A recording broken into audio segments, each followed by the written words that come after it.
Good morning students, class 11th subject mathematics. तो बेटा, जैसा कि मैंने आपको पहले बताया था कि विदाउट फार्मूला आपको 3.3 एक्सरसाइज बिल्कुल भी नहीं आएगी। तो आप बच्चों से एक बार फिर रिक्वेस्ट है, अगर किसी ने पहले वाली वीडियो नहीं देखी है तो प्लीज़ वो पहले वाली वीडियो देखकर ही 3.3 के क्वेश्चनों को समझने की कोशिश करें। तो डियर स्टूडेंट्स, एक 11th के बच्चों से रिक्वेस्ट है कि 11th के जो बच्चे हैं वो कमेंट में अपना नाम नहीं लिखते। तो मुझे पता है कि कुछ 2-3 बच्चे हैं जो वीडियो को देख नहीं रहे हैं, तो उनसे रिक्वेस्ट है डियर स्टूडेंट्स, आपके लिए ही हम मेहनत करते हैं, आपके लिए ही हम ये वीडियो बनाते हैं और इसमें एडिट करने में और डाउनलोड करने में बहुत सा टाइम लगता है। तो प्लीज़ स्टूडेंट्स, आप इस वीडियो को वॉच कीजिए और अपने सिलेबस को आगे की ओर बढ़ाइए। तो आज हम 3.3 एक्सरसाइज के क्वेश्चन करते हैं। तो देखिए 3.3 के क्वेश्चन। फर्स्ट क्वेश्चन देखिए। तो फर्स्ट क्वेश्चन है हमारा, इसमें है प्रूव दैट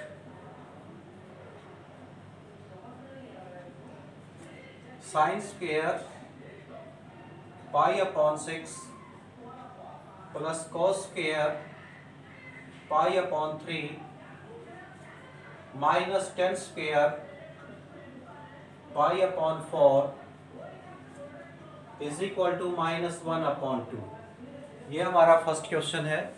इसमें क्या करना है हमें, ये जो बोथ साइड है ये हमें इक्वल दिखानी है। तो जैसे आप 10th क्लास में भी करते थे 8.4 एक्सरसाइज में।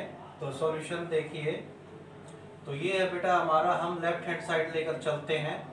लेफ्ट हैंड साइड है हमारी sine square pi upon 6 plus में cos square pi upon 3 minus ten square pi upon 4।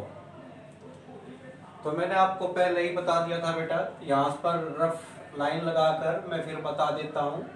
जैसे पाई अपॉन 2 हमारा 90 होता है, पाई अपॉन 3 हमारा 60 होता है और पाई अपॉन 4 हमारा 45 होता है और पाई अपॉन 6 हमारा 30 होता है और 2 पाई अपॉन में 3 हमारा 120 होता है और पाई की वैल्यू 180 होती है। तो बेटा जो पाई है उसकी वैल्यू 180 होती है, तो आप पाई की जगह पर 180 वैल्यू पुट करके अपना जो एंगल है डिजिट में भी फाइंड आउट कर सकते हो। और एक आपको वो टेबल मैंने बताया था कि 10th वाली जो टेबल है वो आपको लर्न होनी चाहिए, क्योंकि उसी से वैल्यू हम उठाएंगे और इसमें पुट करेंगे।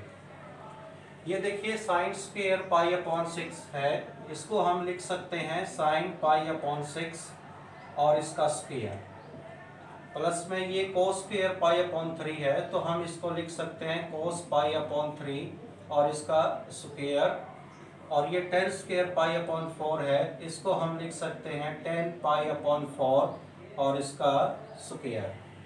तो ये जो ब्रैकेट के ऊपर स्क्वायर है बेटा, ये हम साइन के ऊपर भी लगा सकते थे। इस ऊपर वाले स्टेप में देखो, जो ये 2 पावर है ये साइन के ऊपर लगा रखी है, ये कोस पाई अपॉन 3 के ऊपर 2 पावर है तो ये कोस के ऊपर लगा रखी है। तो मैंने आपको वीडियो में, ताकि आपको अच्छी तरह समझ में आ जाए, इसीलिए मैंने स्क्वायर लिखा है पूरे का, नहीं तो पूरे का स्क्वायर लिखने की भी जरूरत नहीं थी। तो अब यहाँ पर हम क्या करेंगे, ये है साइन पाई अपॉन 6 यानी साइन 30। साइन 30 की वैल्यू होती है बेटा 1/2 और इसका स्क्वायर, और cos पाई अपॉन 3 cos 60 और cos 60 की जो वैल्यू होती है वो भी 1/2 होती है बेटा, तो उसका स्क्वायर। और 10 पाई 4 आप जानते हो 1 के इक्वल होता है 1045, तो उसका स्क्वायर। तो वो टेबल आपको 10th में भी याद थी, एक बार फिर उसको चेक कर लीजिए, लर्न कर लीजिए, तो आपको समझ में आ जाएगा। 1/2 का स्क्वायर बेटा 1/4, 1/2 का स्क्वायर बेटा 1/4 और माइनस में 1 का स्क्वायर 1। तो 1 के नीचे हम 1 लिख लेंगे और एलसीएम 4 आ जाएगा बेटा, 1 प्लस में 1 और 4 1 जा 4। तो इस तरह से देखिए हमारा जो क्वेश्चन है, तो 1 + 1 बेटा 2 और -4 अपॉन में 4। और 2 में से 4 जाएगा तो -2/4, 2 से ये कैंसिल हो जाएगा, 2 1 जा 2 और 2 2 जा 4, तो ये आ गया -1/2। तो हमें क्या आंसर लेकर आना था, -1/2। तो हम लेफ्ट हैंड साइड लेकर चले और जो वैल्यू थी वो वैल्यू पुट की, तो हमारा आंसर -1/2 आ गया। और ये किसके इक्वल है, हमारे राइट हैंड साइड के इक्वल है। तो इस तरह से हमने अपना फर्स्ट क्वेश्चन कंप्लीट कर लिया। तो बेटा आपने क्या ध्यान रखना है इसमें, ध्यान ये रखना, एक तो आपको टेबल लर्न करनी है जो 10th में टेबल थी कि भाई साइन की, कोस की, टेन की क्या वैल्यू होती है 30 के एंगल पर, 45 के एंगल पर, 60 के एंगल पर, 90 के एंगल पर, वो लर्न करना है। बस वो वैल्यू पुट करनी है और पुट करके अपना सोल्व कर दो। जो प्लस होता है प्लस कर दो, मल्टीप्लाई होता है तो मल्टीप्लाई कर दो। तो देखिए सेकंड क्वेश्चन और देखिए बेटा इसका। क्वेश्चन सेकंड क्या है, क्वेश्चन सेकंड है हमारा प्रूव दैट, तो प्रूव दैट 2 sin स्क्वायर π/6 और प्लस में कोसिकेंट स्क्वायर 7 π/6 और कोस स्क्वायर π/3 और इज इक्वल टू 3/2। तो बेटा ये क्वेश्चन है हमारा। तो सॉल्यूशन देखिए इस क्वेश्चन का, 2 sin स्क्वायर π/6 और प्लस में कोसिकेंट स्क्वायर 7 π/6 और cos square π/3 is equal to 3/2। तो हमें ये बोथ साइड इक्वल दिखानी है। तो बेटा हम लेफ्ट हैंड साइड लेकर चलेंगे। लेफ्ट हैंड साइड है हमारी 2 sin स्क्वायर π/6 और प्लस में कोसिकेंट स्क्वायर 7 π/6 और कोस स्क्वायर π/3। मैं केवल लेफ्ट हैंड साइड लेकर चलूंगा और हम अपनी लेफ्ट हैंड साइड का आंसर क्या लेकर आएंगे, 3/2। तो देखिए बेटा इधर 2, तो ये साइन स्क्वायर π/6 है, तो आप साइन π/6 की वैल्यू पुट करो, यानी साइन 30 की वैल्यू पुट करो बेटा, वो होती है 1/2 और इसके ऊपर 2 पावर है तो 2 पावर एज इट इज लगी रहेगी, ठीक है। और ये कोसिकेंट स्क्वायर 7 π/6, तो बेटा 7 π/6 की वैल्यू को आप नहीं जानते हो, आप किन की वैल्यू को जानते हो, आप 0 की वैल्यू को जानते हो, π/3 की, π/4 की, π/6 की, π/2 की, लेकिन 7 π/6 की वैल्यू को आप नहीं जानते। तो हम इसको ब्रेक कर लेंगे जो मैंने आपको पहली क्लासेस में बताया है। पहले तो मैं इसको ये लिख लेता हूँ ब्रैकेट में, कोसिकेंट 7 π/6 और इसके ऊपर 2 पावर है तो वो 2 पावर मैंने एज इट इज लगा दी है। हाँ, इसकी वैल्यू को हम जानते हैं कोस स्क्वायर π/3, यानी कोस 60 का स्क्वायर है ये, तो कोस 60 की वैल्यू बेटा 1/2 होती है और उसका स्क्वायर।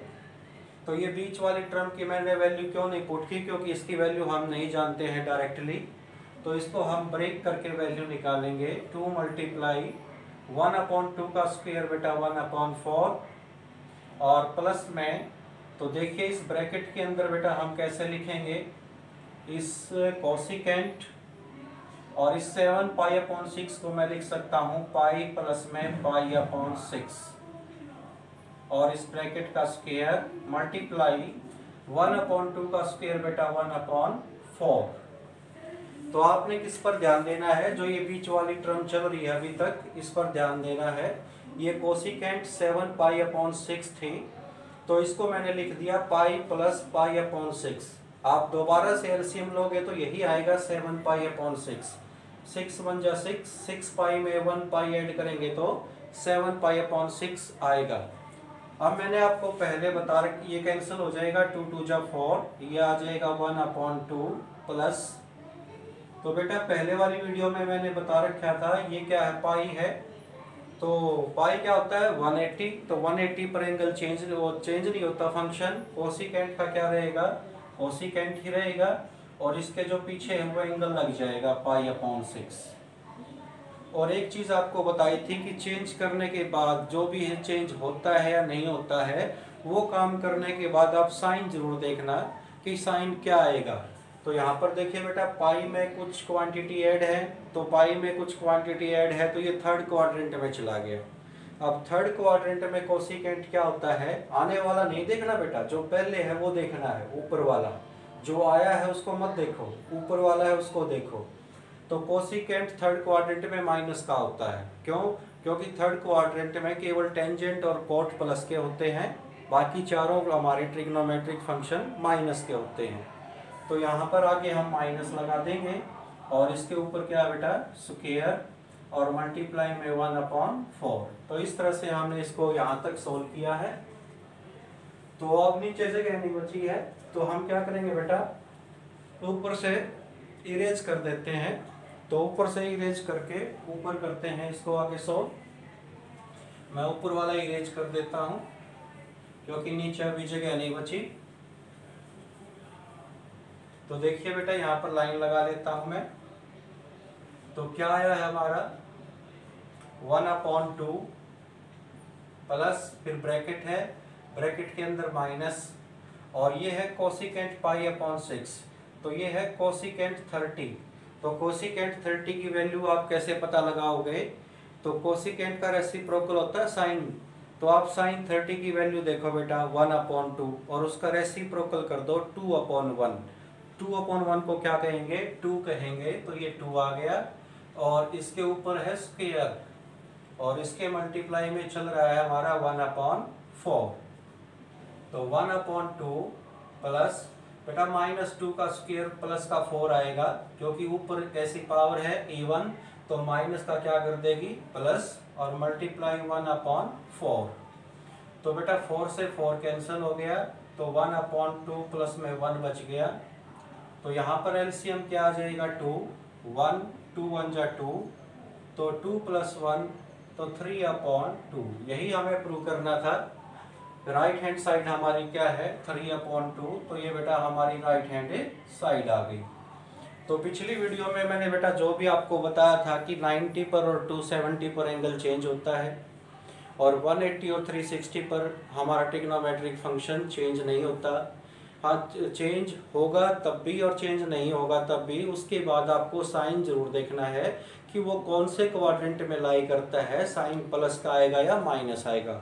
उस पीछे वाली चीज़ को बेटा आप भूल जाते हो, उसको मत भूलना, मैं बार बार रिपीट करवा रहा हूँ, ठीक है। तो इस क्वेश्चन में सबसे ज़्यादा इम्पोर्टेंट था कोसिकेंट 7π/6 को आप कैसे सोल्व कर पाते हो। तो आपने इसको ब्रेक कर लिया पाई प्लस π/6 से, और पाई पर हमारा ट्रिग्नोमेट्रिक फंक्शन चेंज नहीं होता, कोसिकेंट का कोसिकेंट ही आएगा, और फिर उसके पीछे पाई को छोड़ देंगे और π/6 आ जाएगा। उसके बाद अब हमें साइन देखना पड़ेगा कि पाई में कुछ एंगल ऐड है, तो पाई में ऐड है तो ये थर्ड क्वाड्रेंट में गया, और थर्ड क्वाड्रेंट में कोसिकेंट किसका होता है माइनस, तो आने वाले पर के आगे हम माइनस का साइन लगा देंगे। तो इन बातों की तरफ हमें अच्छी तरह से ध्यान देना है। अब देखिए, इसी जैसे हमारा थर्ड और फोर्थ जो पार्ट है क्वेश्चन है वो बिल्कुल सेम है, एज इट इज है। उसको बेटा तुम अपने आप ट्राई करोगे। तो अब हम आपको क्वेश्चन नंबर 5 करवाते हैं।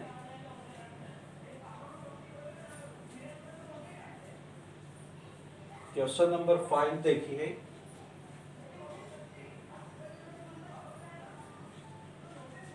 तो क्वेश्चन नंबर 5 है हमारा, हमें वैल्यू निकालनी है sin 75। तो क्वेश्चन नंबर 5 देखिए बेटा, फर्स्ट हमें वैल्यू है sin 75 की वैल्यू निकालनी है, और सेकंड पार्ट है इसका tan 15 की वैल्यू निकालनी है, ठीक है।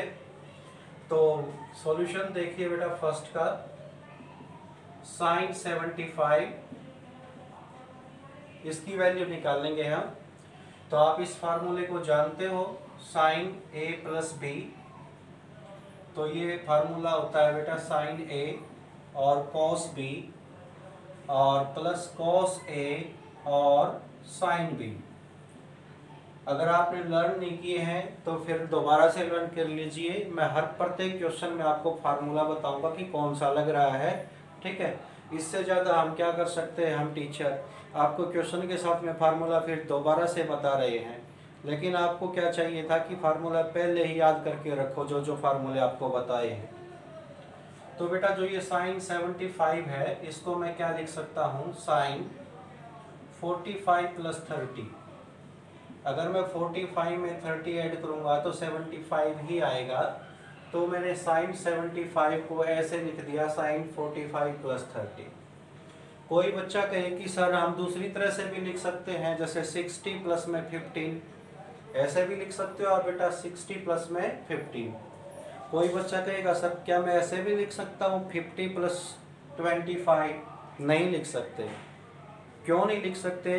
क्योंकि बेटा आपको 50 डिग्री एंगल पर वैल्यू नहीं पता ट्रिग्नोमेट्रिक फंक्शन की, और 25 डिग्री पर भी आपको वैल्यू नहीं पता ट्रिग्नोमेट्रिक फंक्शन की।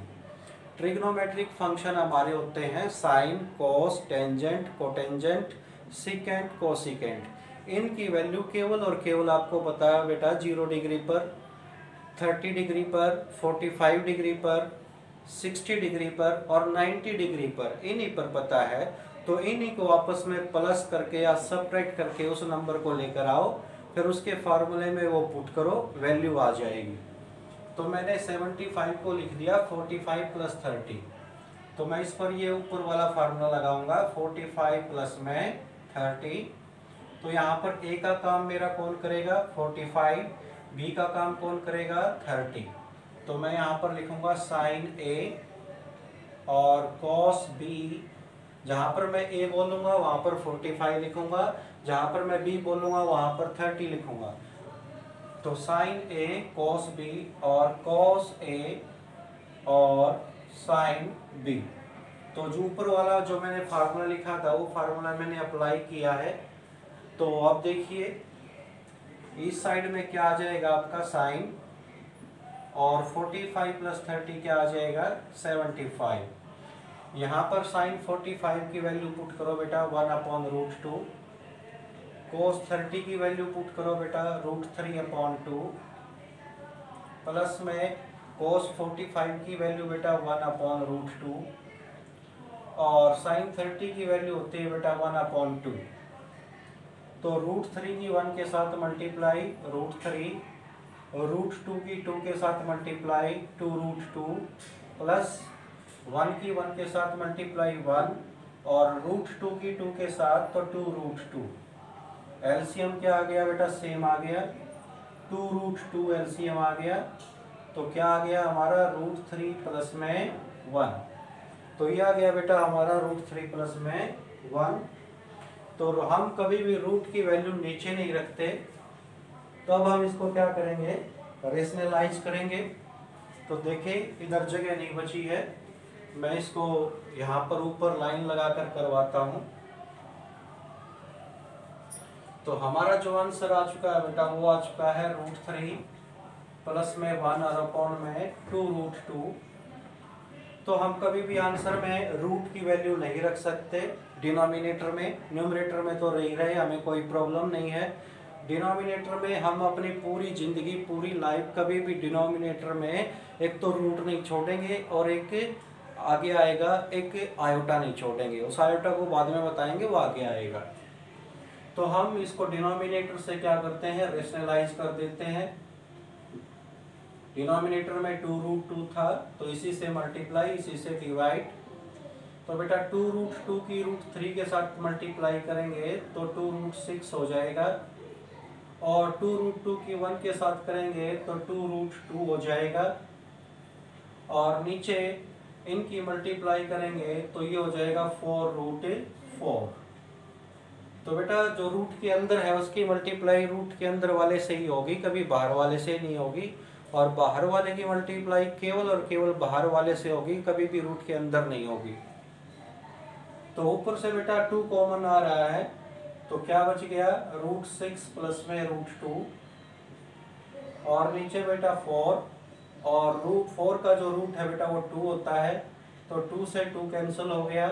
तो क्या आ गया √6 प्लस में √2 और अपॉन में 4। तो ये हमारा आंसर है, ये हमारी साइन 75 की वैल्यू है। तो साइन 75 की वैल्यू है √6 प्लस में √2 और अपॉन में 4। तो इस तरह से हमने साइन 75 की वैल्यू निकाली, क्योंकि हमने जो टेबल पढ़ी थी 10th में उसमें 75 एंगल था ही नहीं, उसमें तो 0 था, 30 और 45 और 60 और 90। तो जो नहीं होता हमारी टेबल में उसको हम ऐसे ब्रेक करके उसकी वैल्यू निकालते हैं। तो अब देखिए इसका सेकंड पार्ट देखिए बेटा 10, 15। तो जरा सोचिए 10, 15 को आप कैसे लिख सकते हो, किन्हीं दो एंगल के प्लस में या किन्हीं दो एंगल के माइनस में आप किस तरह से लिख पाते हो। हाँ, इतना ध्यान रहे कि जो भी आप दो एंगल लो, चाहे उनको प्लस करो चाहे उनका डिफरेंस करो, वो दोनों एंगल ऐसे होने चाहिए जिनकी वैल्यू हम जानते हैं। किन की जानते हैं? 0 की, 30 की, 45 की, 60 की और 90 की। तो सेकंड का सॉल्यूशन देखिए बेटा। तो हम यहाँ पर वैल्यू निकाल रहे हैं 10, 15 की। तो बेटा 10, 15 को मैं लिख सकता हूँ 10, 45 माइनस 30, क्योंकि मैं 45 की वैल्यू भी जानता हूँ और 30 की वैल्यू भी जानता हूँ। तो इसीलिए मैंने ये दोनों एंगल लिए। अगर कोई बच्चा कहे कि सर हम ऐसे लिख सकते हैं इसको 20 माइनस 5, नहीं लिख सकते, क्योंकि आप 20 की वैल्यू नहीं जानते और 5 की वैल्यू नहीं जानते ट्रिग्नोमेट्री में। तो आप केवल ऐसे दो एंगल लीजिए जिनकी वैल्यू आप जानते हो। तो मैंने 45 माइनस 30 लिखा, क्योंकि 45 में से 30 माइनस करेंगे तो 15 ही आएगा। अब मैं यहाँ पर कौन सा फार्मूला यूज करूँगा बेटा? मैं यूज करूँगा 10a माइनस b। तो ये फार्मूला होता है 10a माइनस 10b और अपॉन में 1 प्लस 10a और 10b। तो ये हमारा 10, 45 माइनस 30। तो मैं a की जगह को क्या आया बेटा हमारा 45 और b की जगह क्या आया है 30। तो जहाँ पर a है वहाँ पर मैं 45 लिख दूंगा, जहाँ पर b है वहाँ पर मैं 30 लिख दूंगा। जहाँ पर 1 है तो 1, जहाँ पर 10 a की जगह मैं क्या लिखूंगा 45 और b की जगह पर कौन सा एंगल लिखूंगा मैं 30। तो मैंने फार्मूले में क्या किया, a की जगह तो 45 पुट कर दिया और b की जगह 30 पुट कर दिया। अब इसको सोल्व करेंगे। देखो यहाँ पर टेंजेंट 45 में से 30 गया तो बेटा 15 बच गया। 10, 45 बेटा 1 होता है, माइनस 10, 30 होता है बेटा 1 अपॉन √3, अपॉन में 1 प्लस 10, 45 1 होता है और 10, 30 होता है बेटा 1 अपॉन में √3। तो ये आ चुका हमारा, इसको हम सोल्व करेंगे इधर।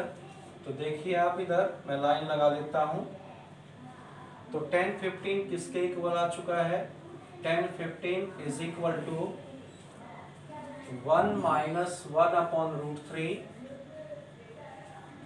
और 1 प्लस 1 की किसी के साथ मल्टीप्लाई करेंगे तो वही नंबर आएगा 1 अपॉन √3।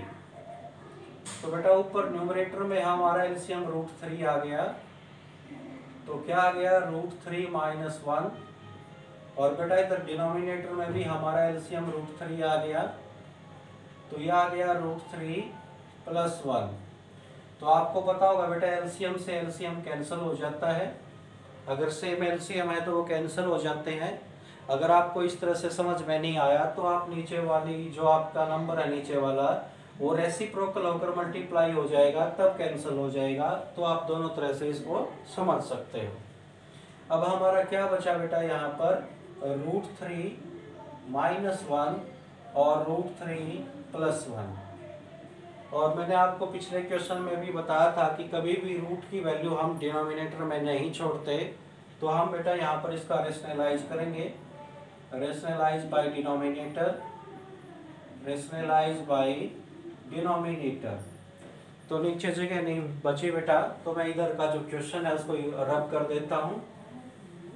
अगर आपको क्वेश्चन राइट डाउन करना है तो आप किसी भी टाइम वीडियो को पॉज कीजिए और उसको नोट कर लीजिए।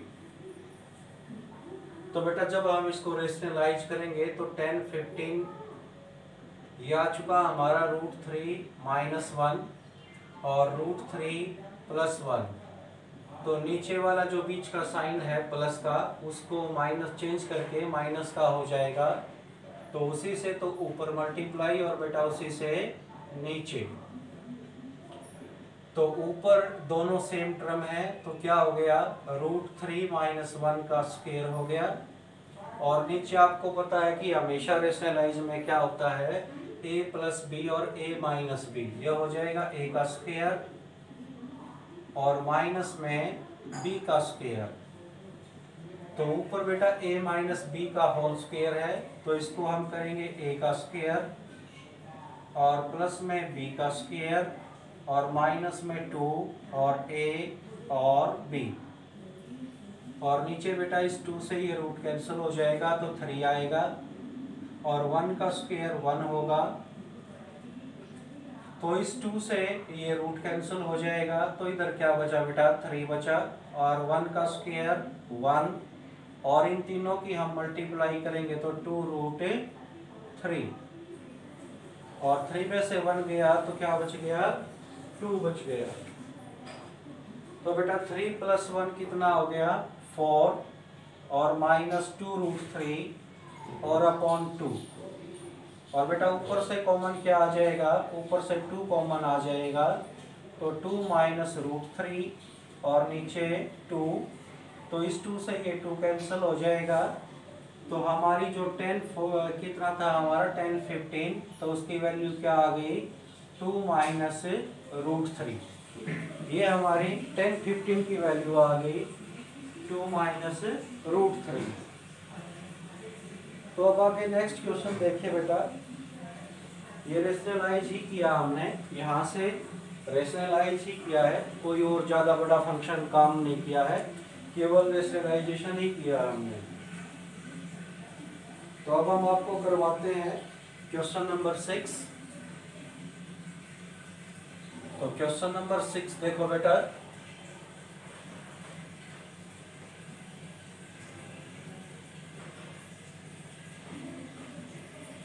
तो क्वेश्चन नंबर जो 6 है हमारा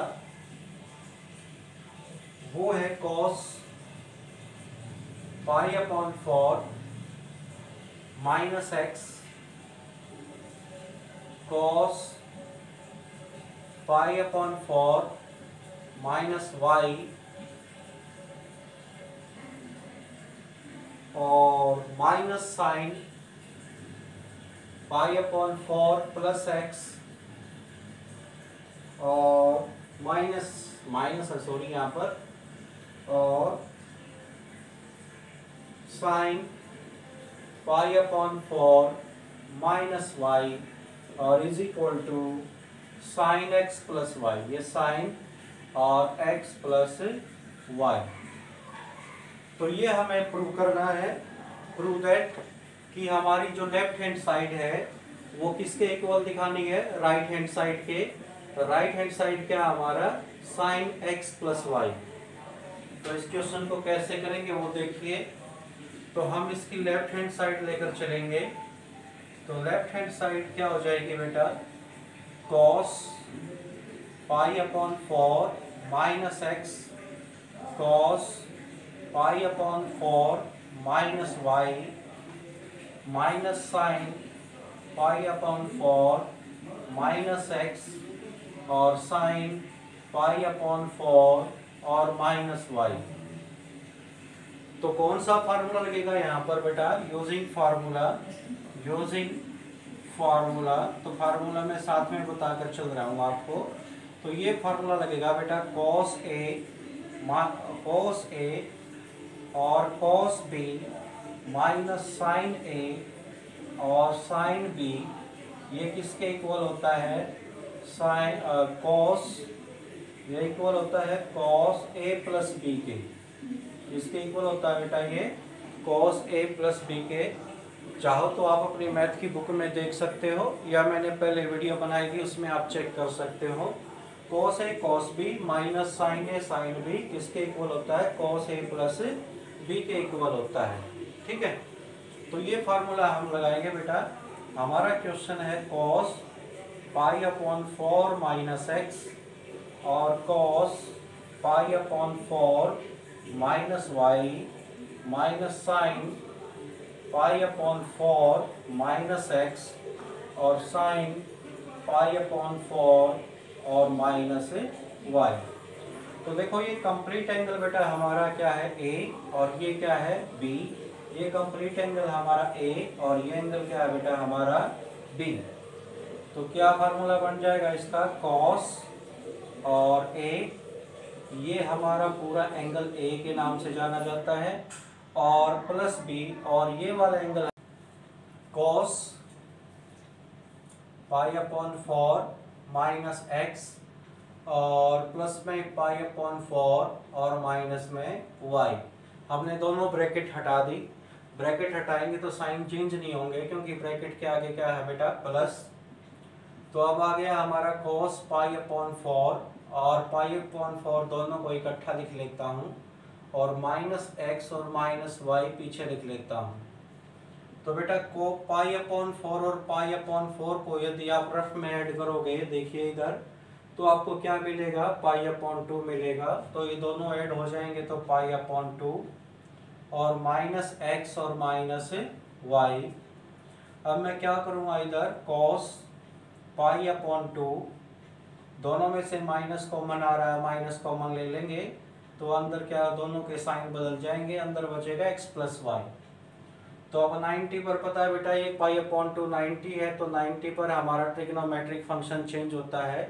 तो कॉस किस में चेंज हो जाएगा, साइन में, और इसके पीछे एंगल आ जाएगा x प्लस वाई। अब इतना करने के बाद रुकना नहीं है, क्या नहीं रुकना है, फिर आपने साइन भी देखना है। तो पाई बाई 2 में से कुछ एंगल माइनस है, तो इसका मतलब 90 में से कुछ माइनस है, तो ये फर्स्ट क्वाड्रेंट में है, और फर्स्ट क्वाड्रेंट में सभी पॉजिटिव होते हैं, तो इसके आगे भी क्या आएगा, प्लस का साइन आएगा, और प्लस का साइन लिखने की ज़रूरत नहीं है, और यही हमारी राइट हैंड साइड है। तो हमने प्रूव कर दिया लेफ्ट हैंड साइड किसके इक्वल, राइट हैंड साइड के इक्वल।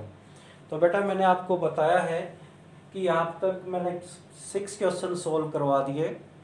तो आपको बार बार आपको मैं बता रहा हूँ, बार बार आपसे ये कह रहा हूँ कि डियर स्टूडेंट, आप फार्मूले अच्छी तरह से याद कीजिए। जो मैंने पहले वीडियो बनाई थी उसमें फार्मूले आपको लिखवाए थे और समझाए भी थे। अगर आप फार्मूले लर्न नहीं करोगे तो बेटा किस तरह से आपको क्वेश्चन समझ में आएंगे।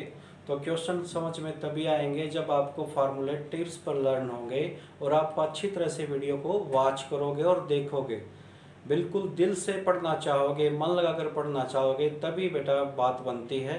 जैसे हम अपना मन लगाकर बिल्कुल वीडियो बनाते हैं अच्छे ढंग से, तो उसी तरह से बेटा आप भी अपना मन लगाकर अच्छी तरह से पढ़िए।